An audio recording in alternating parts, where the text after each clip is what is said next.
Olá pessoal, tudo bem? Bem-vindo a mais um Falco Responde, onde eu respondo as dúvidas do pessoal ali da nossa comunidade que eles me enviam na quarta-feira, seja pelo Instagram, lá numa postagem do Stories, onde eu faço lá um quadrinho de perguntas e respostas. Aí as perguntas que me enviam eu respondo nesse quadro. Ao mesmo tempo também eu faço uma postagem escrita aqui no YouTube, onde podem também me enviar a dúvida ali pelos comentários dessa postagem. Aí eu colho essas perguntas e depois eu respondo nesse quadro. Então se você tem alguma dúvida que você gostaria que eu respondesse, isso é uma opção que você tem. Lembrando também que se você quiser saber quais dúvidas eu estou respondendo em cada episódio aqui desse quadro do Falco Responde, você pode olhar na descrição dos vídeos todas as dúvidas que eu vou responder, que eu respondo, e também na frente de cada dúvida tem ali o timestamp, onde você pode clicar em cima e ir direto para a pergunta, para você às vezes não precisar assistir o vídeo inteiro para isso, ok? Então, sem mais delongas, né? Lembrando, se você ainda não segue a gente lá no Instagram, é só seguir lá no arroba Terapia Cognitiva Online, e também se inscreve aqui no nosso canal do YouTube, onde a gente está sempre produzindo vídeos. Tem no mínimo aí 3 vídeos por semana, além das pílulas das perguntas desse quadro, ok? Então vamos à primeira pergunta. Faz atendimento online? Fale sobre sua eficácia e em quais casos para você não é recomendado. Bom, eu não faço atendimento online atualmente, tá? Por pura questão de tempo mesmo. E inicialmente eu fiz um tempo atrás, eu acho que 2 anos atrás, se eu não me engano.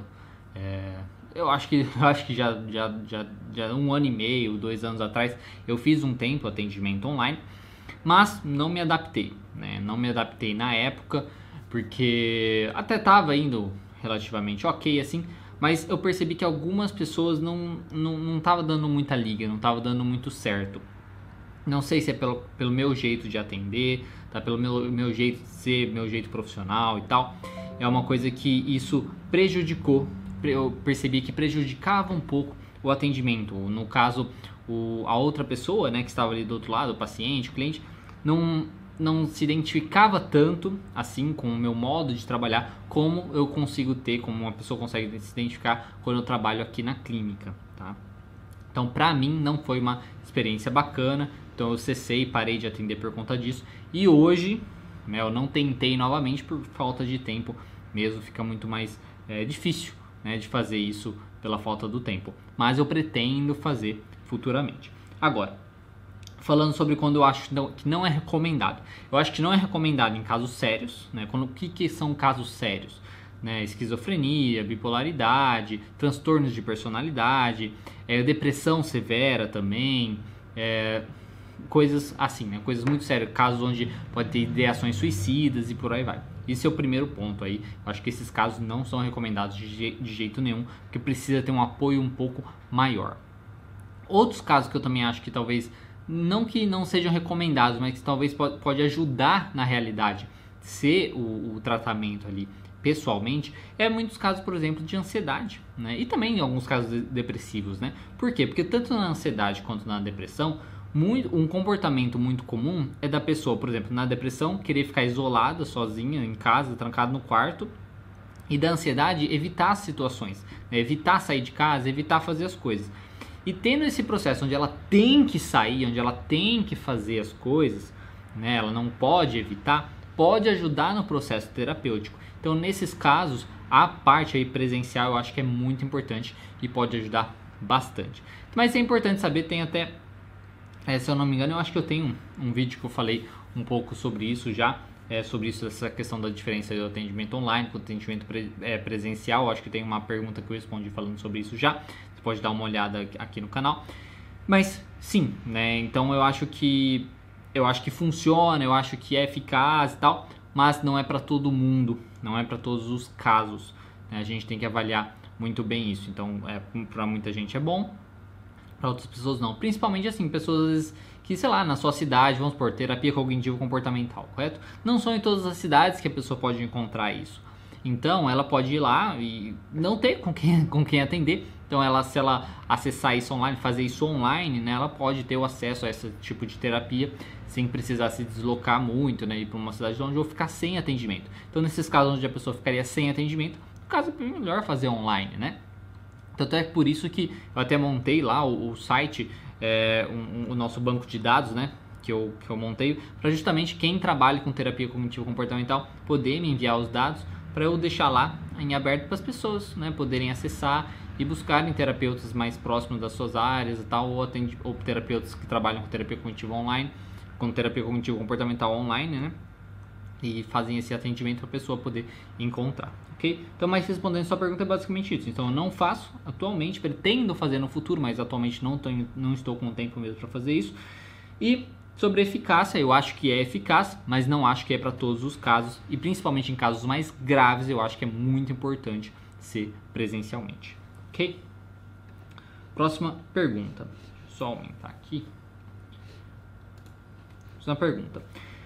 Para pacientes com transtornos de ansiedade, tem alguma leitura específica que você indica? Eu não costumo indicar a leitura porque eu gosto de fazer aqui mesmo no próprio consultório, né, uma psicoeducação e por aí vai, ou eu faço eles mesmos pesquisarem, né, eles mesmos pesquisarem, pesquisa sobre isso, pesquisa sobre aquilo. Mas, normalmente, uns livros bacanas que você pode indicar para o paciente, tanto o de transtornos de ansiedade do próprio Beck, que tem o guia, tem tanto o guia do terapeuta e tem um livro que é o guia do paciente. Então esse livro, por exemplo, pode ser bacana ser indicado.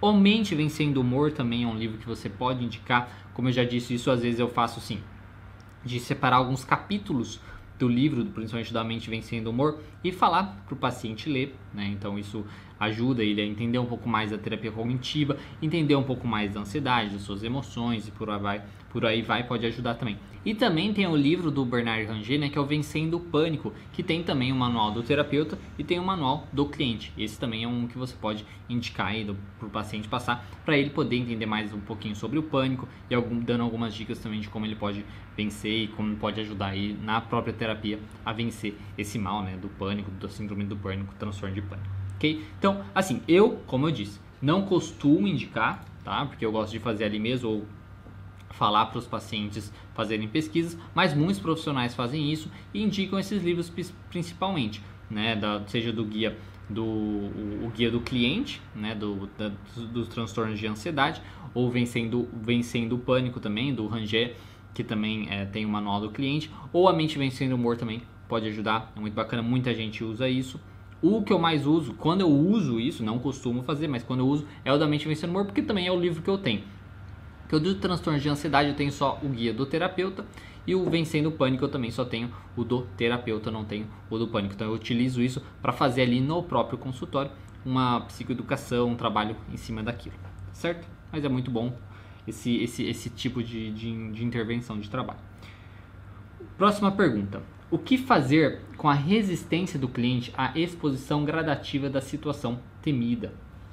Bom, isso, né, na questão assim, ter resistência, todo mundo vai ter uma resistência para mudar, né? A mudança não é algo fácil, e principalmente porque na terapia cognitivo-comportamental, a gente sabe que para a pessoa melhorar, independente do transtorno dela, ela vai precisar se expor, né? Ela vai precisar se expor ao que ela teme, né? Seja então uma situação que ela teme, seja um objeto que ela teme, seja uma sensação física que ela teme, seja um pensamento também que ela teme, né? Às vezes a gente precisa expor ela naquele pensamento ali, naquele raciocínio, né? Para que ela vai sofrer um pouquinho com aquilo, mas aprender a enfrentar aquilo, suportar aquilo e vencer aquilo, né?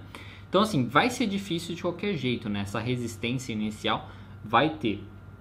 Agora, o que fazer com isso é puramente psicoeducação, né? Fazer vantagem e desvantagem, né? Não tem como, você vai ter que fazer realmente uma vantagem e desvantagem de como, digamos assim, continuar do jeito que ele está, o que vai acontecer, o que mantém e tal.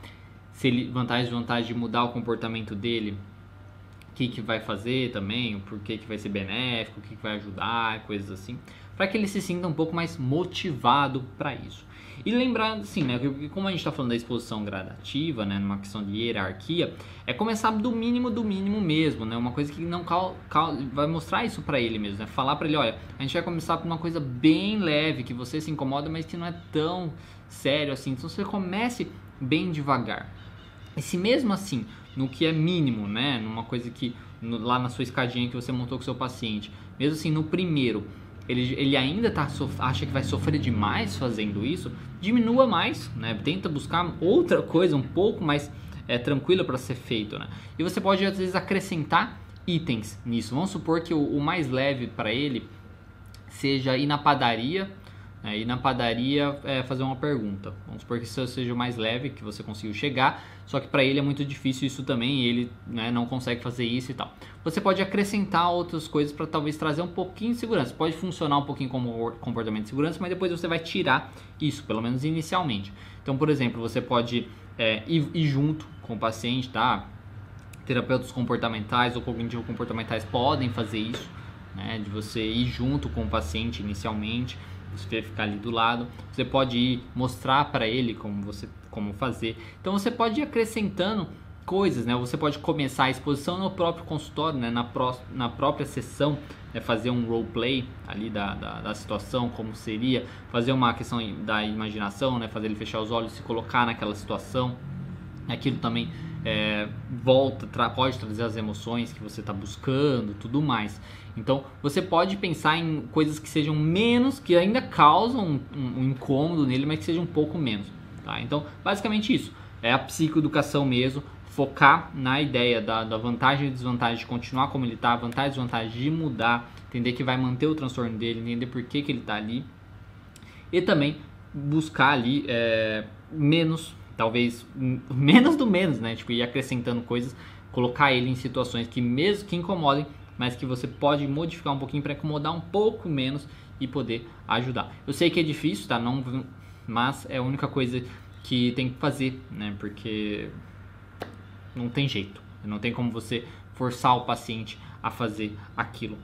Então é isso que tem que fazer, porque o que a gente sabe é que a exposição, né, os experiências comportamentais é o principal, né? É o que realmente vai fazer ele melhorar, porque ele precisa enfrentar e ver que ele consegue superar aquilo e que aquilo não é tão grande assim. Se ele não quer fazer isso de jeito nenhum, vai ficar muito difícil, né? Porque como ele vai enfrentar? Ele nunca vai aprender, ele vai só escapar, né? E aí a terapia não vai, digamos, ser tão benéfica. Pode ajudar aí nos questionamentos, mas se ele não colocar em prática, não vai funcionar direito. Próxima pergunta. Meu psicólogo não me passa nenhum exercício. Isso está correto? Bom, depende, né? Se a gente está falando aqui de algum psicólogo, por exemplo, que não trabalha com terapia cognitivo-comportamental, não tem nada, ele não precisa passar nenhum exercício, não tem nada a ver, né? Vai da linha de terapia dele.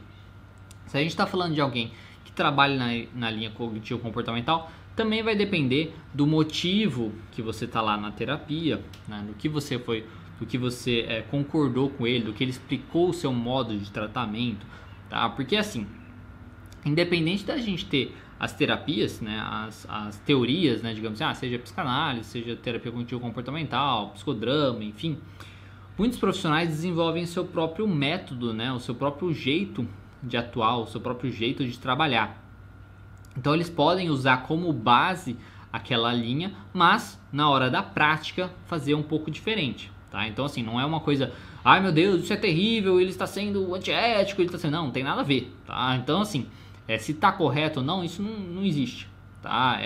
Vai do profissional. Agora, então, se você buscou o profissional para isso, né, para alguém que te passe as orientações, que dê as tarefas de casa, né, os exercícios e coisas assim para você conseguir praticar e tal, e se você está perguntando isso, por exemplo, às vezes é uma coisa que você quer, né? Porque se isso é uma coisa que te incomoda, né, essa falta aí de exercício, essa falta de atividades, então você pode chegar para ele e questioná-lo. Né, você pode simplesmente, numa boa, né, chegar e falar assim, será que tem alguma uma orientação, alguma coisa pra gente ir fazendo, né, entre as sessões, onde eu possa ir melhorando também, o que você me diz? Porque daí você vai estimular o próprio terapeuta a ver que é isso que você quer, né? Não é à toa que na terapia comportamental, isso é uma coisa que é comum também de se fazer em todas as sessões, e perguntando, dar um feedback, né, de como foi a sessão, alguma coisa que você não gostou, alguma coisa atrapalhou, ou alguma coisa que você acha que poderia fazer diferente. Então isso é muito comum de ter também na terapia cognitivo-comportamental, né? De você fazer esse questionamento. E aí nesses questionamentos você, como cliente, como paciente, pode falar para ele, eu acho que poderia fazer isso diferente e tal. E aí ele vai adaptando para você, correto? Então, o que eu diria para vocês, primeiro você tem que ver a linha de terapia que você está trabalhando.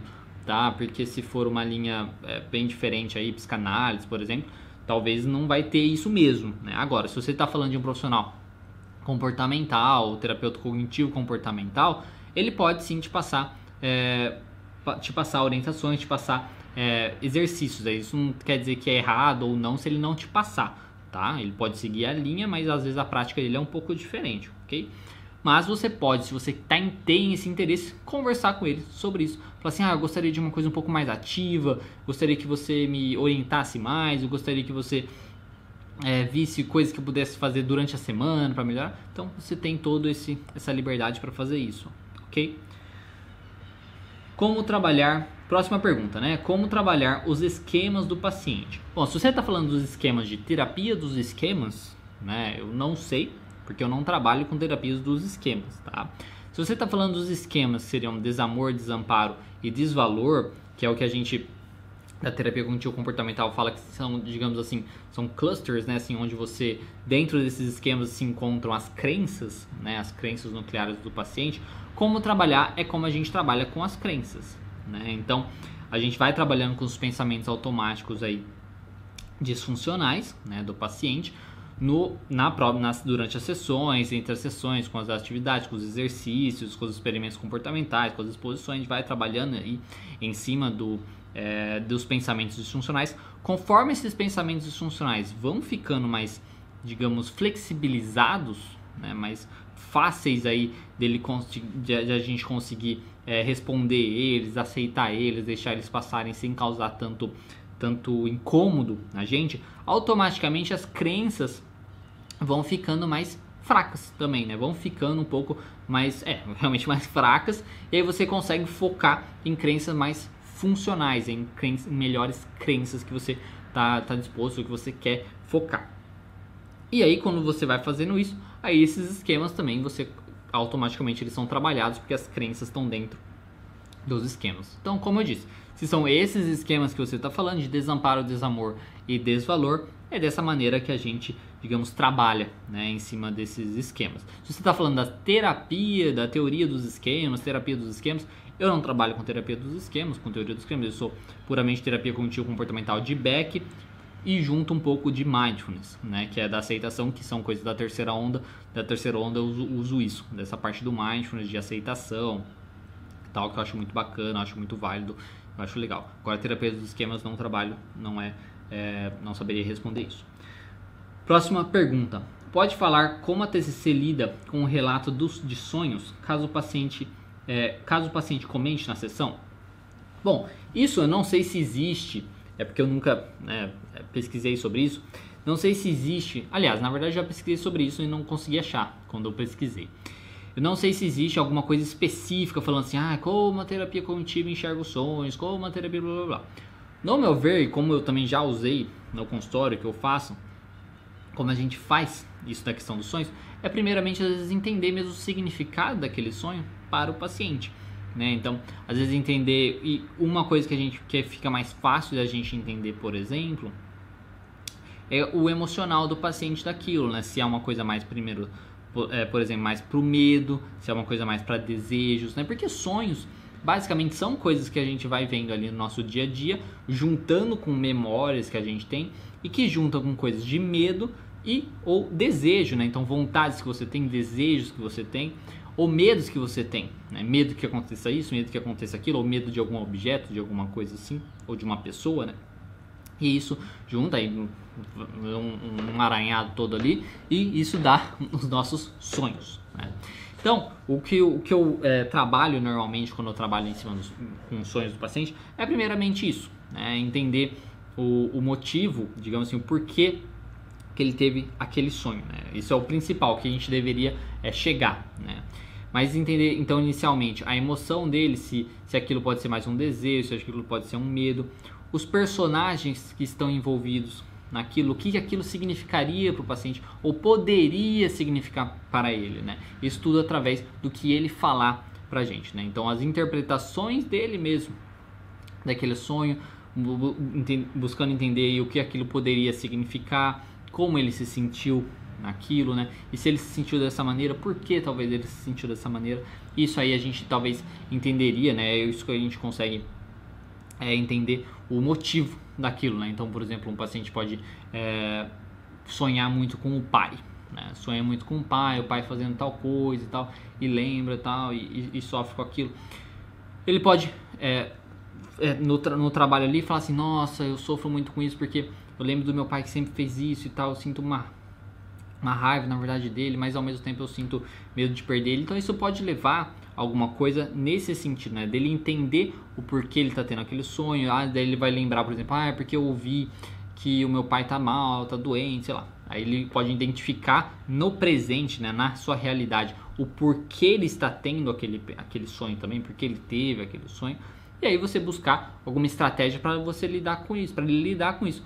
O que você quer fazer com isso? Nossa, eu acho que seria bom então eu conversar com meu pai, talvez perdoar meu pai, porque ele sempre foi muito difícil, não sei o que e tal. Ou não, isso eu tenho que conversar com ele para resolver o problema, enfim. Então, o que a gente faz é isso, a gente tenta buscar o significado para o paciente daquilo. Não é uma coisa super simples de se fazer, tá? Mas é como a gente tenta fazer. Então não é uma coisa super mirabolante, não é uma coisa tão exagerada, nada assim. A gente tenta buscar como a gente busca os pensamentos mesmo, né? O significado daquilo para o paciente. E aí, buscando esse significado, o que pode dizer, o que ele pode fazer, né, para tentar trabalhar com isso, para tentar melhorar aí e evitar esses sonhos no futuro e por aí vai, tá? E normalmente eles estão relacionados a um sonho, a um medo, né, ou algum desejo do paciente. Não sei se eu respondi direito, mas é isso que eu tenho para falar. Como você estrutura as últimas sessões do processo terapêutico com seus clientes? Bom, se eu percebo que a gente já está chegando mesmo nas metas, né? Já atingimos as metas, ou estamos quase atingindo as metas e tal. O que eu faço é tipo assim, porque entre, sei lá, a cada 8 sessões, mais ou menos, a cada 10 sessões, vai depender de cada caso, a gente faz uma avaliação, né? Tipo, como você acha que está indo, você acha que tem mais metas, tem menos metas, as metas estão sendo cumpridas, como você acha e tal. Então vai fazendo essas sessões de reavaliação. Conforme a gente vai fazendo essas sessões de reavaliação, a gente consegue perceber então onde a gente está caminhando. Quando a gente faz uma sessão dessas e vê tipo assim, nossa, vai passando pelas metas, nossa, já cumpriu todas as metas. Uma coisa você pode perguntar, ok, então tem mais alguma meta que você gostaria, né, de trabalhar e tal? Não tem mais nenhuma meta que eu gostaria de trabalhar. Aí você pode já falar, tipo assim, ok, então acho que talvez já seja na hora de um processo da gente ir espaçando as sessões, né, e vendo como você fica, pra gente não criar essa dependência, né, da terapia, ver se a terapia não... às vezes ele tá bem só porque tá indo na terapia, tá? Então para ir fazendo esse desmame, digamos assim. Aí vai espaçando as sessões e você faz uma sessão normal, né? Como nessas sessões passadas, você vai fazer como você sempre faz nas sessões, né? Então você vai perguntar a semana, vai vendo os desafios e tal, e vai espaçando. Conforme vai espaçando, chegou lá no ponto de estar uma vez por mês, tá um tempo, né? Sei lá, uns 3 meses e tal, por exemplo, e tá muito bem, né? Sem recaída ou com pequenas recaídas, mas o paciente conseguindo superar e tal, tranquilo.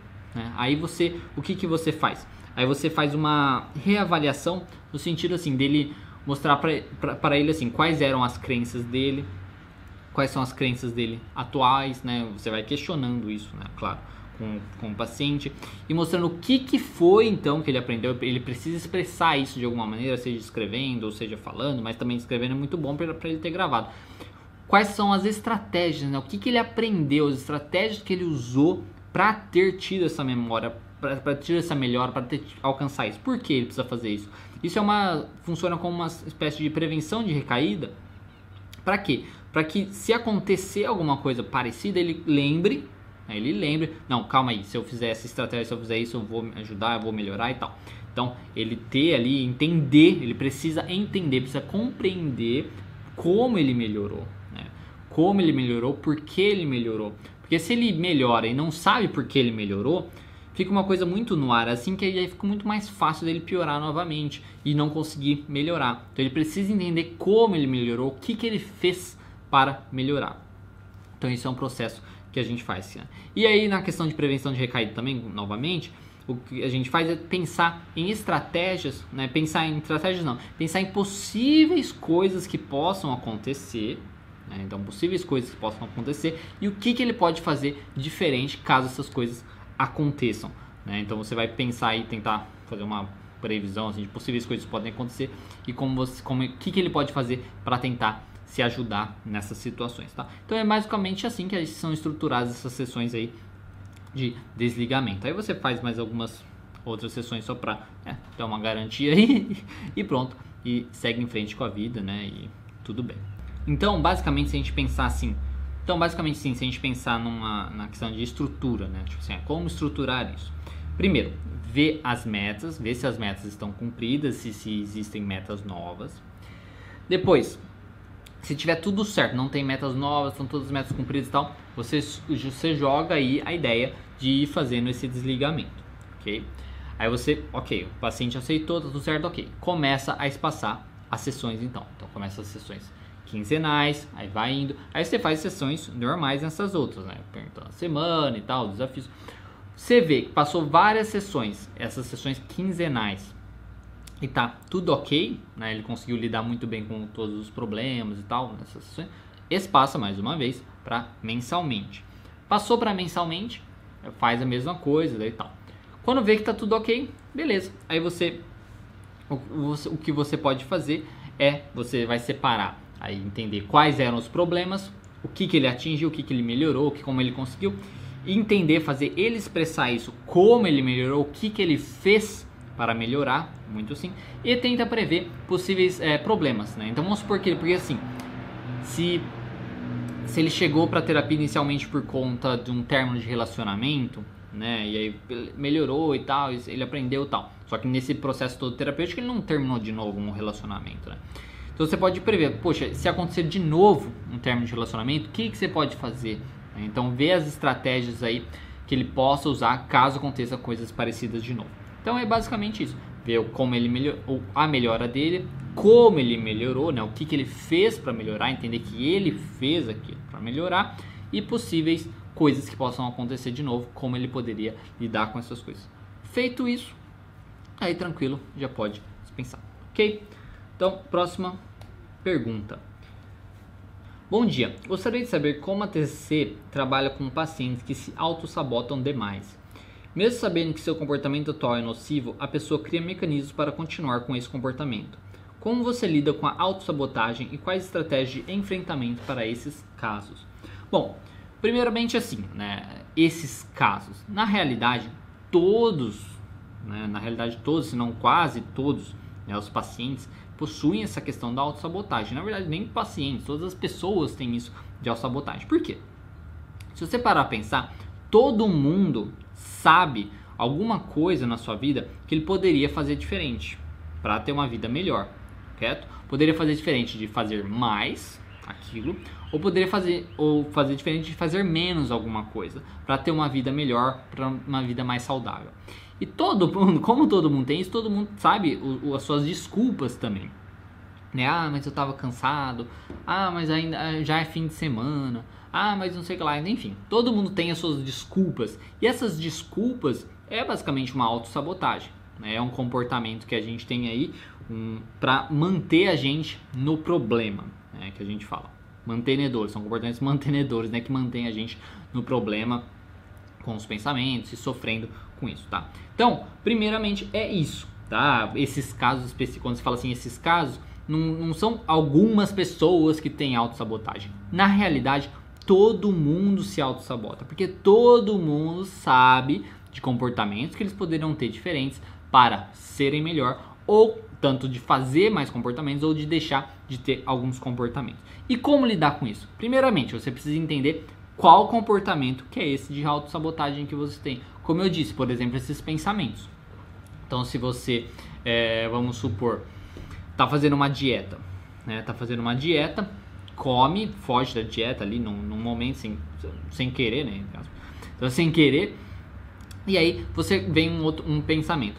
Ah, então, tá vendo? Vou jogar tudo pro alto mesmo. Ai, não... Já foi, né? Depois, então semana que vem eu começo, vou comer tudo agora e tal. E destrói a dieta dele, né? Por conta de um erro, destrói a dieta dele por conta desse pensamento. Primeiramente é isso, identificar esses pensamentos, né? esses pensamentos que estimulam, né, digamos que permitem, né, são pensamentos permissivos que fazem com que a pessoa tenha o comportamento que ela não deveria ou que ela não gostaria de ter. Né? Claro que antes disso a pessoa precisa entender que aquele comportamento é ruim, né? Porque se a pessoa não entende, a gente pode fazer aí uma questão de vantagem e desvantagem de continuar tendo aquele comportamento, vantagem e desvantagem de mudar o comportamento dele para ele tentar motivar ele a fazer isso. Então depois, aí no segundo passo, você vai identificar esses pensamentos permissivos que fazem a pessoa, que mantém a pessoa no transtorno dela ou no problema dela, tá? Então, como você lidar com a autossabotagem inicialmente é isso, tá? Então, motivação inicialmente, que é vantagem e desvantagem de continuar tendo comportamento, vantagem e desvantagem de você deixar de ter esse comportamento. Mas muitas pessoas podem falar assim, mas não tem nenhuma vantagem de ter esse comportamento. Tem. É justamente essas vantagens de ter esse comportamento que fazem a pessoa ter. E aí você tem que trabalhar também em cima justamente dessas vantagens, tá? Então, por exemplo, comer demais, que a pessoa pode estar tendo, alguma vantagem ela tem, seja prazer, né? Não, porque eu sinto muito prazer na comida. Esse prazer é complicado. Aí você tem que trabalhar em cima disso, dela sentir prazer de outra maneira, dela entender que esse prazer não é benéfica, fazer uma psicoeducação entre prazer e realização, né, que é coisa momentânea, e realização que é uma coisa de conquista, que é uma sensação muito mais gostosa, que é mais duradouro, o prazer ele passa e acaba, e já era, né, e tal. Então, isso é uma coisa que você tem que trabalhar, em cima das vantagens de manter o comportamento que ele está tendo, tá? Porque ele vai ter essas vantagens, tá? Muitas vezes a pessoa acha que não tem, mas tem, tá? Então precisa trabalhar com isso. E depois de identificar os pensamentos permissivos, trabalhar em cima desses pensamentos permissivos, de conseguir responder melhor para esses pensamentos. E aí, depois é a exposição a ponto da pessoa evitar o comportamento, né, que ela tem aí, que acaba sendo prejudicial para ela, ao mesmo tempo que ela tenta treinar um comportamento novo. Tá? É uma coisa que não é uma coisa fácil de ser feito, por isso que é mais fácil ir em passos, né, e a terapia pode ajudar nisso, principalmente porque é alguém de fora olhando ali, orientando e reforçando, ajudando você a fazer isso, ok? E se a pessoa, cria muitos mecanismos, né, como você coloca aqui, a pessoa sabe que é nocivo, mas todo mundo sabe, né, os seus próprios comportamentos nocivos, mas ela cria vários mecanismos e normalmente esses mecanismos, como eu disse, são pensamentos, né, são pensamentos permissivos. Ela cria ali uma historinha, uma racionalização para aquilo, e é justamente nesses pensamentos que a gente precisa trabalhar, né, e precisa entender talvez muito o tipo de visão da pessoa, porque tem pessoas que focam mais no lado, por exemplo, o que ela vai perder se ela continuar assim, e pessoas que focam mais no tipo o que ela vai ganhar se ela mudasse de comportamento. Então, entender muito assim o peso daquilo para a pessoa, o que pesa mais e focar mais naquilo. Não, como eu disse, não é fácil, tá? Mudar hábitos, mudar comportamentos nocivos, a pessoa tem que querer bastante e ter uma consequência muito clara. Só que como não é nada certo, nada é certo, né? Nada é certo. Você não tem uma garantia de que se ela mudar vai melhorar e tal. Então é uma coisa que ela precisa estar muito motivada para isso, tá certo? Mas, como eu disse, né? Então como lidar com a autossabotagem, vantagens e desvantagens de manter comportamento, vantagens e desvantagens de mudar o comportamento e pegar e identificar os pensamentos permissivos que fazem ela voltar e repetir a mesma coisa ou abandonar o que ela está querendo fazer e coisa assim, e trabalhar muito em cima desses pensamentos.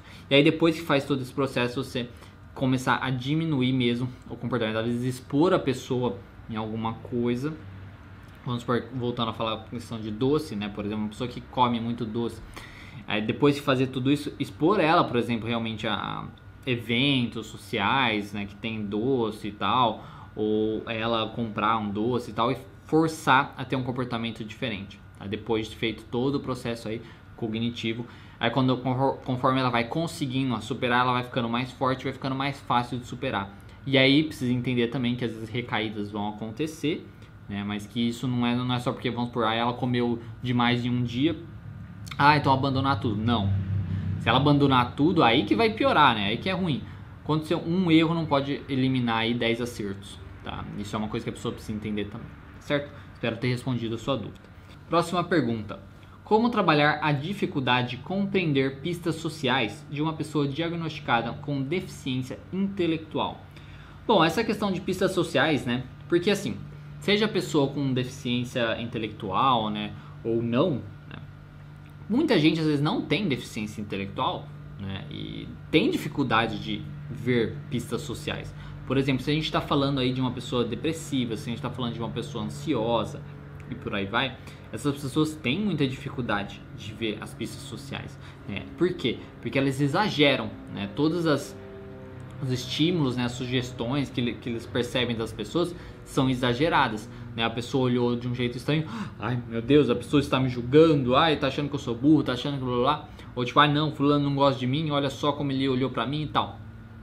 Então isso, né, muitas pessoas, muitos transtornos fazem isso naturalmente, seja a pessoa com deficiência ou não, tá? Então isso é uma coisa que... E como a gente trabalha isso? Através da questão dos questionamentos, né?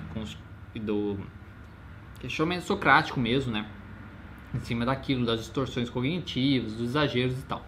Agora, uma pessoa com deficiência, né, vai ser um pouquinho mais, digamos, um pouquinho mais difícil, né?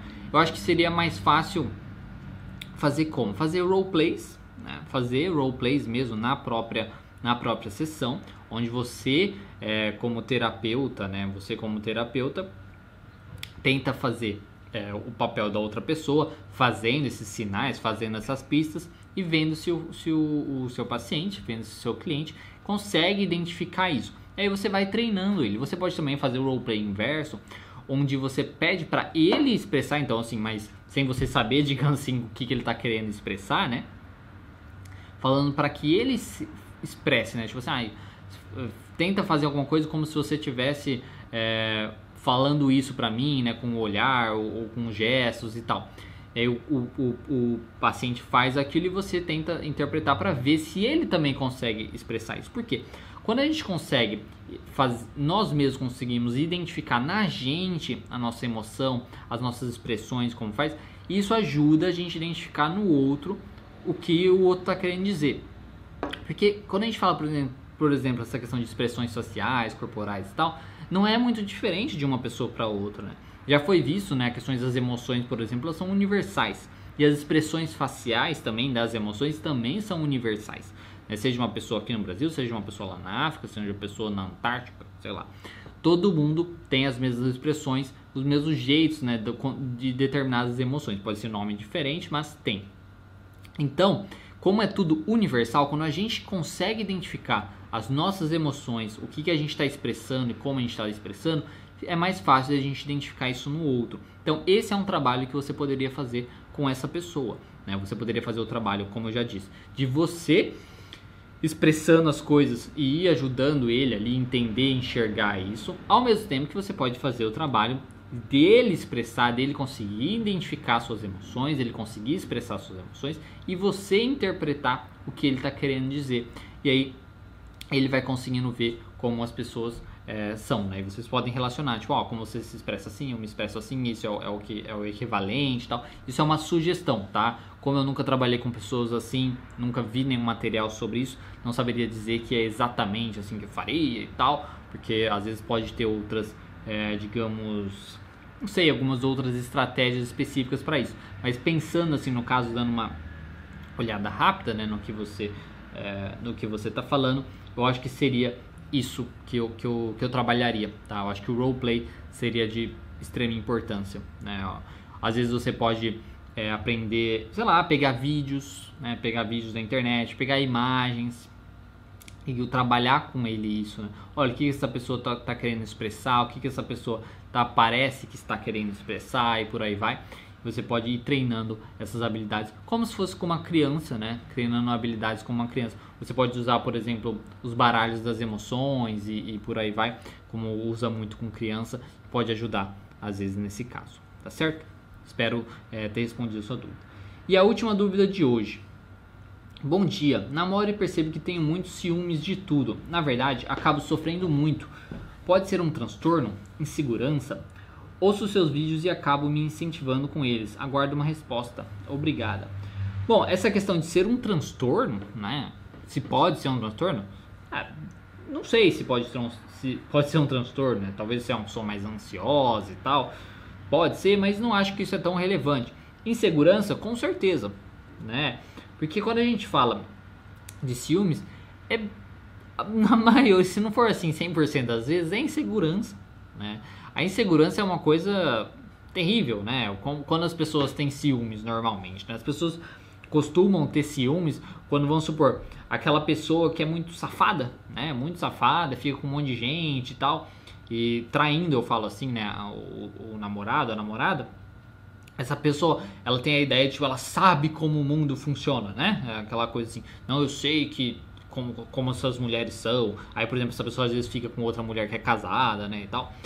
E aí, por ele saber como o mundo funciona, como as pessoas são, então ele impede, né, ele é mais ciumento com a namorada dele, porque ele acha que, como ele sabe, então os homens vão dar em cima dela e ela vai ceder, porque ele mesmo já ficou com mulher casada, né, enfim.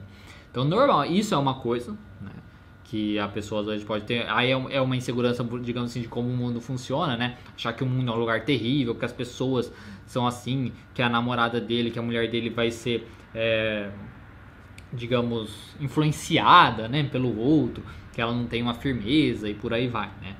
Ou em outros casos a insegurança só própria, né? De você não entender que você é uma pessoa suficiente, né? E você achar que o outro vai buscar outra pessoa que é mais que você, né, que dá mais coisas para ele de alguma maneira, seja na questão sexual, seja na questão de aparência física, qualquer coisa, né, qualquer coisa que você puder imaginar, as pessoas têm insegurança com, né? Então, pode ser insegurança? É muito provável que seja insegurança, tá? Seja insegurança de você achar que você é menos, tá? Seja uma insegurança de você achar que se ele te largar, vamos supor, ou se ele te trair, você não vai conseguir suportar essa dor, tá? Tipo, se ele me trair, ai meu Deus, vai ser muito terrível pra mim, eu não vou aguentar e tal, vou sumir. Ou tipo, não, se ele me largar, eu vou ficar sozinha pra sempre, eu não vou encontrar mais ninguém e tal, né? Então, isso a gente precisa identificar. Que é uma insegurança é muito provável. Agora, qual insegurança, né? O que é que você teme, né? O que é que faz você ter esse comportamento, né? É o medo de ser taxada de corna, vamos supor. É o medo de ser, né, das outras pessoas ficar te zoando na rua. Foi traído, tal. É o medo realmente de achar que você não vai encontrar outra pessoa. Que você não vai encontrar outra pessoa na sua vida, né? E isso vai fazer você sofrer demais. Né? Ou é o medo simplesmente de, né, sei lá, de provar, né, que você às vezes não é tão bonito ou coisa assim. Eu falo entre aspas porque não tem nada a ver uma coisa com a outra, tá? As pessoas traem por qualquer coisa, tá? Não tem isso. Então, primeira coisa, né, o que você poderia identificar é isso. Qual é a sua insegurança? Qual é o seu medo, né? O que você tem medo? E depois trabalhar em cima desse medo, né? Trabalhar em cima desse medo de entender que muito provavelmente ele é exagerado, tá? Muito provavelmente ele é exagerado. Porque assim, a gente sabe que as pessoas terminam o relacionamento e não morrem por conta disso, tá? As pessoas terminam o relacionamento, ficam muito mal, mas superam, tá? Isso é a maioria dos casos, né? Tipo, claro, se a gente tá falando de casos assim, muito extremos, mas daí é uma pessoa que tem depressão também, pensamentos, né, suicidas juntos, tal, mas são casos, né, específicos, né? Agora a gente tá falando de um relacionamento normal, onde uma pessoa não tem nenhum transtorno junto, né, com aquilo, nenhum transtorno mais sério junto, não tem problema, a pessoa termina, todo mundo vive, tá tudo tranquilo, né? Isso nunca acontece. A questão de encontrar outras pessoas, o que a gente vê também é que as pessoas normalmente encontram outras pessoas se elas estão dispostas a encontrar. Se você terminar o relacionamento e ficar em casa e nunca mais sair, você não vai encontrar ninguém, né? Ou se alguém, vamos supor, tenta conversar com você e tal, você tipo não dá bola, você manda a pessoa para aquele lugar e tal, também vai ser difícil você conhecer alguém, você precisa dar oportunidade para as pessoas, correto? Então assim, mas o que a gente percebe é que sim, você consegue encontrar outras pessoas, há muitas pessoas por aí, né, pelo mundo querendo um relacionamento, há muitas pessoas que têm interesse, né, umas nas outras, então e no jeito mais variado possível de tipo de pessoa, né? Então, seja porque se você é insegurança é uma questão física, de aparência, por exemplo, isso não tem que ser relevante porque a gente vê pessoas que gostam de todo tipo de gente ou gente que simplesmente não se importa com essa questão de aparência, né? Não se importa com isso, vai realmente focar muito mais no jeito da pessoa, de quem a pessoa é e tal. Então, isso não é relevante. Se sua insegurança é uma questão de aparência e tal, tem que buscar os fatos, né? Buscar os fatos mesmo, porque muitas vezes é exagerado, né? A gente exagera demais nisso, a gente se acha muito pior do que a gente realmente é, né? Digamos assim. E aí, como eu já falei, isso não importa, no fim das contas, para o relacionamento, né? Desde que você seja uma pessoa disposta a se relacionar, aberta para isso. Então, identificar, como eu disse, com certeza, é muito provável, né? Com certeza não, é muito provável que seja mesmo insegurança. Não acho que é um transtorno, tá? Tudo bem que você tem muitos ciúmes e tal, mas não é um transtorno, acredito. Tá? Se estiver sofrendo muito com isso, busque uma ajuda profissional, ok? Um psicólogo de preferência. Acho que sim, que é uma insegurança, muito provável que seja. Interessante identificar essa insegurança, ao mesmo tempo que você identifica também qual vantagem, né, ou qual prejuízo, vantagem e desvantagem que você tem de manter esse comportamento, né? Por exemplo, é muito provável que isso atrapalhe, causa muita briga, que isso pode fazer justamente a pessoa ir embora, né? Fugir de você e tal, não querer mais esse drama, esse exagero, essas coisas nesse sentido. Então, vê o que você está perdendo com isso, o que você pode perder continuando tendo esse comportamento e o que você pode ganhar se você mudar o seu comportamento, tá certo? E se você estiver sofrendo muito com isso, tá? Sofrendo muito ou tendo já prejuízos com isso, você não deixe de buscar uma ajuda profissional, especializada, que pode te ajudar. Bom, acho que era isso. Essa era a última pergunta de hoje. Então, pessoal, era isso que eu tinha para falar. Espero que vocês tenham gostado. Se você gostou desse vídeo, dê um gostei. Se você acha que pode ajudar outras pessoas, né, esse vídeo aqui, se qualquer uma dessas perguntas, compartilhe com quem você acha que pode ajudar. Lembrando que as dúvidas estão aqui embaixo, que você pode ir lá nos timestamps só para achar qual dúvida você quer. Se você não faz parte do nosso Instagram, acessa lá Terapia Cognitiva Online, onde você pode fazer parte ali da nossa comunidade, e onde eu estou sempre postando coisas, tá? Faço perguntas e respostas também de segunda-feira, onde eu respondo por lá, e aí você pode acompanhar a gente, todas as novidades aqui do canal e por aí vai. E se você também não for inscrito no canal, se inscreva. Se você gostou, como eu disse, dê um gostei. Se você não gostou desse vídeo, dê um não gostei. E qualquer coisa, se você tiver qualquer dúvida, qualquer coisa, eu sempre respondo nos comentários, tá? É só mandar nos comentários. Eu costumo responder uma vez só, porque quando eu olho lá nos comentários, eu só vejo os primeiros comentários, né, que eu não respondi. Quando a pessoa responde uma resposta minha, não aparece pra mim, aí fica mais difícil de eu responder isso, tá? Mas de qualquer maneira. Então, muito obrigado. Espero que você tenha gostado. E qualquer coisa é só mandar nos comentários uma resposta e por aí vai. Então, muito obrigado. Uma boa semana pra você e até mais.